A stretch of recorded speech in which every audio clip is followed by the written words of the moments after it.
Meu marido morreu e metade de tudo que a gente construiu foi parar na mão da minha sogra. Mas o que eu fiz depois virou o jogo. Quando conheci meu marido, ele já tinha saído da casa da mãe, já não tinha uma relação boa. E desde o início, ele sempre me falou que a relação deles era uma relação muito difícil. Que ela sempre foi uma mãe muito complicada. Eles não tinham aquela relação de mãe e filho, sabe? E ela era uma mulher muito interesseira. Então, ela só mandava mensagem, só ligava para ele para pedir dinheiro. E ela torrava tudo. Ela falava mal dele, falava mal de mim, enfim. Só que meu marido, ele sempre foi uma pessoa muito esforçada, então ele sempre teve o desejo de crescer na vida. E ele realmente estudou muito, trabalhou muito, e eu do mesmo jeito. Eu vim de uma família muito humilde, então eu tinha muita sede de crescer na vida também. Então, quando nós casamos, a gente casou em comunhão total de bens e tudo mais. Então a gente cresceu muita coisa juntos, conquistamos bastante coisa. Eu sempre trabalhando e ele sempre trabalhando. Só que o ponto foi que houve uma vez em que minha sogra fez meu marido tirar uma moto para o padrasto dele, que era um cara com quem ela estava casada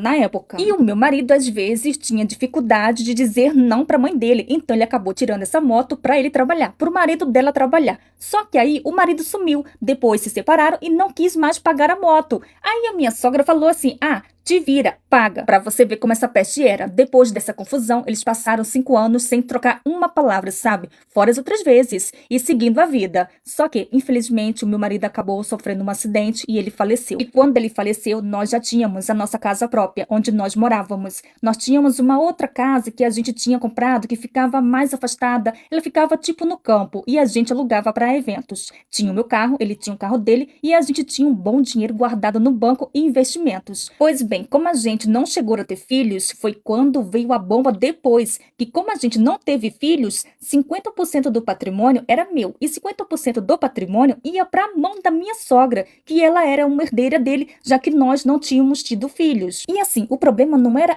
ter que dividir, ter que dar para a família dele, para a mãe dele, que não sei o quê. Se ela tivesse sido uma mãe muito boa, uma mãe presente, uma mãe carinhosa, tudo bem, mas não era. E aí ela simplesmente tinha direito ao patrimônio do meu marido. Foi uma confusão, a gente teve que entrar na justiça e teve que provar de que eles não tinham uma relação, de tudo que ela tinha feito, de tudo como era de fato. E foi realmente muito difícil. A gente não conseguiu tirar, digamos que tudo que ela tinha direito, mas meio que eu fiquei com 75% das coisas. Ela ficou com 25%. Ela vive reclamando, dizendo que vai recorrer, que não é justo. Veio na minha casa para arrumar confusão e tudo, coloquei ela no lugar dela e eu tô aguardando até hoje alguma intimação. A família toda dele não fala comigo, ficam falando mal de mim por aí, falando que o que eu fiz foi errado, que por direito a minha sogra tinha que ficar com a metade do patrimônio do meu marido. Até quero saber se eu fui errada em correr atrás para deixar ela sem nada.